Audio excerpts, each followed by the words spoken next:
Bonjour et bienvenue sur IceMind. Aujourd'hui on va parler de la valise Astera Titantube.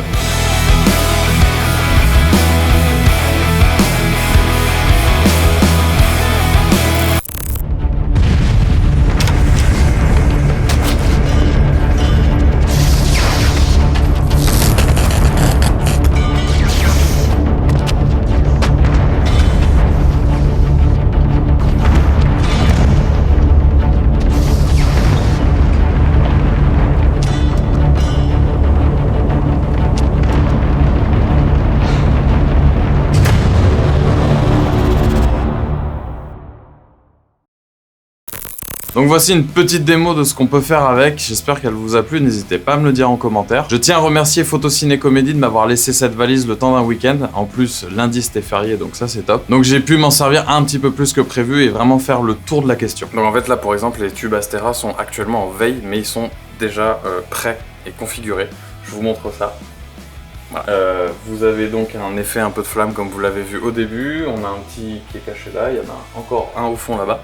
Donc on s'est vraiment éclaté. Il y a ceux du couloir que vous avez vu que nous on sait pas encore ce que ça va rendre, mais c'est vraiment de la balle. Je remercie aussi Fabrice du groupe Facebook Le Repère des Filmmakers qui m'a laissé parler un petit peu du sujet. Donc vous m'avez posé vos questions et ça a clairement orienté la review de ce produit. Dans la valise vous avez tout ce qu'il faut. Il y a 8 tubes, le transfo pour les charger avec en gros un espèce de multipaire qui est vraiment génial et très bien conçu. Ça vous permet notamment en fait de charger sans rien sortir. Vous avez juste à ouvrir la valise, brancher et ça charge. Vous avez aussi à l'intérieur 16 attaches en fait qui viennent se clipser sur les tubes. Elles sont super bien faites. Il y a une goupille à chaque fois pour sécuriser l'accroche. Sur ces attaches là vous avez deux types de pas de vis. Vous avez le Kodak standard qui vous permet par exemple de le visser sur un trépied, ou fourni dans la boîte vous avez justement l'embout du trépied mais que l'embout, et ça vous permet par exemple de l'attacher avec des Avengers, tout ça, enfin truc nickel quoi. L'autre truc ultra intéressant dont je me suis servi dans le court-métrage, c'est le tout petit pas de vis qui est adapté pour les boucles qui sont fournies. Vous pouvez visser en fait un petit rond et du coup bah voilà, j'ai pris du super fil nylon, j'ai fait 450 nœuds pour éviter que ça tombe quand même. Voilà, on a un truc qui est complètement hors champ pour le tournage et ça défonce. Le truc que vous avez dedans est certainement le plus important, ce sont des petits trépieds mais à plat. 3 lamelles que vous allez tourner comme ça pour former votre trépied et ça se visse dessus. Et le truc super intelligent, c'est que le pas de vis, donc faut bien le serrer, néanmoins le socle lui reste orientable. Donc là pour l'instant j'ai posé celle-là avec le support en fait qui est vraiment de la balle. C'est ultra robuste, ça tient, je veux dire on peut y aller. L'autre truc qui est cool, c'est que le système est intelligent, il coulisse et ça vous permet vraiment sans difficulté de tourner en fait les tubes. C'est vraiment juste de la balle. Sans casser le truc, vous serrez bien pour que ça tienne et en fait vous pouvez orienter votre lumière. Il faut savoir sur les tubes, c'est qu'il n'éclaire que d'un côté. Ce n'est pas un tube qui éclaire à 360 degrés. La question à laquelle j'ai pu répondre assez aisément, c'est la question de Laurent. Si je pouvais faire en gros plusieurs tests. Donc il y a le court-métrage au début de cette vidéo et aussi un clip, mais je vais y revenir après. Concernant la question de Vincent sur le DMX, je pensais qu'on pouvait pas ou alors que la batterie serait pas assez puissante et endurante. Et en fait largement. Le premier point que je vais aborder, c'est la batterie. Ça fait combien de temps qu'on tourne là ?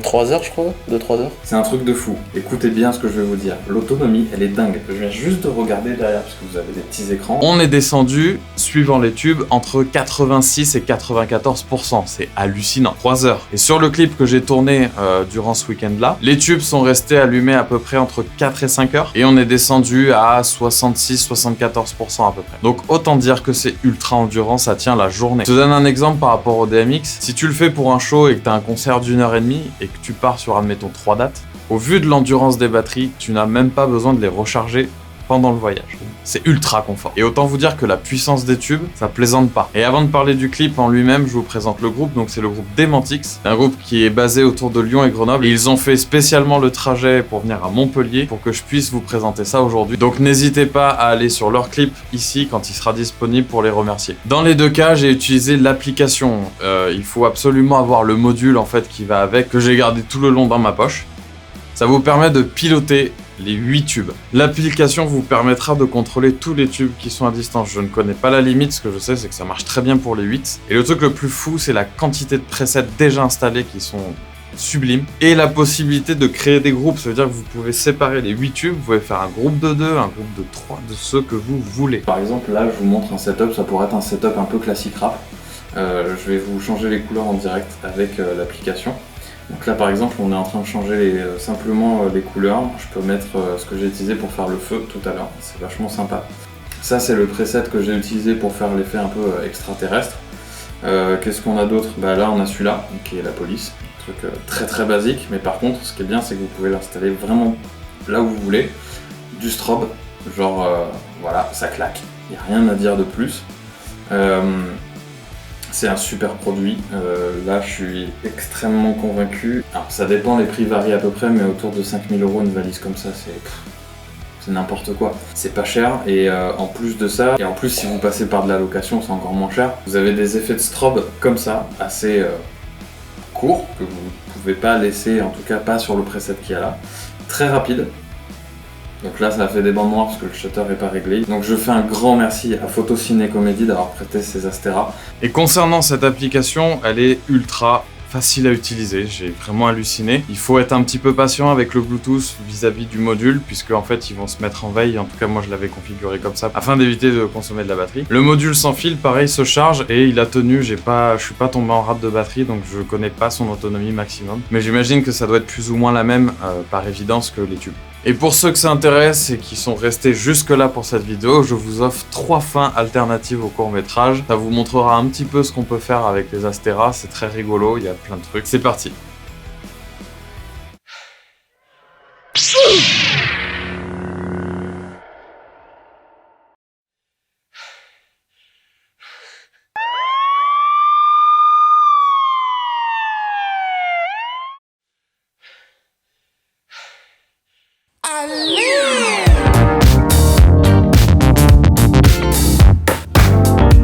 Merci à tous d'avoir regardé cette vidéo, j'espère qu'elle vous a plu. Si c'est le cas, n'oubliez pas de me le dire en commentaire et de me laisser un pouce bleu. J'espère aussi que le format d'introduction vous a plu avec un petit court-métrage comme ça. N'oubliez pas aussi de vous abonner pour les prochaines vidéos et moi je vous dis à bientôt.